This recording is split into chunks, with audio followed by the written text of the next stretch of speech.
আশা করছি গাইস আপনারা আমার পোড়া রান্নাটা দেখবেন, ভালো লাগলে পাশে থাকবেন। প্রথমে কড়াইয়ে আমি সরষের তেল দিলাম, দেওয়ার পর কাঁচা মরিচ দিলাম। এখন কাঁচা মরিচটাকে একটু ভেজে নিব। ভেজে নেওয়ার পর গরম মশলা দিয়ে দিলাম।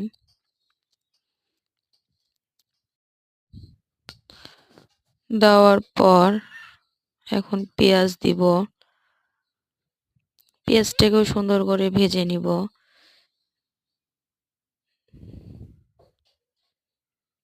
নেওয়ার পর তেজপাতা দিয়েছি, গোটা জিরাও দিয়েছি।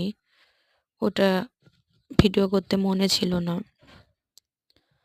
তো এখন সব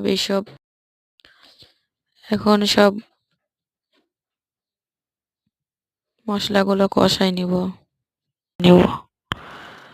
এখানে আছে আদা বাটা, রসুন বাটা, জিরা বাটা, শুকনো মরিচ বাটা। এগুলো কষাই নেওয়ার পর এবার মাংসটা দিয়ে দিলাম। মাংসটা ভালো মতো কষিয়ে নেব। নেওয়ার পর দেখেন মাংসের ফাইনাল লুক।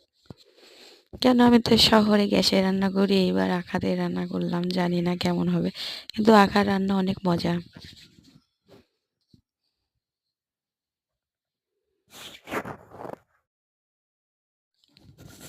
সুন্দর করে কষিয়ে নেওয়ার পর এই তো এখন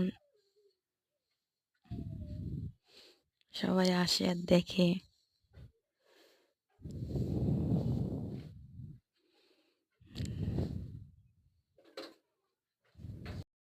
দেখবেন যে কত মজার আসে।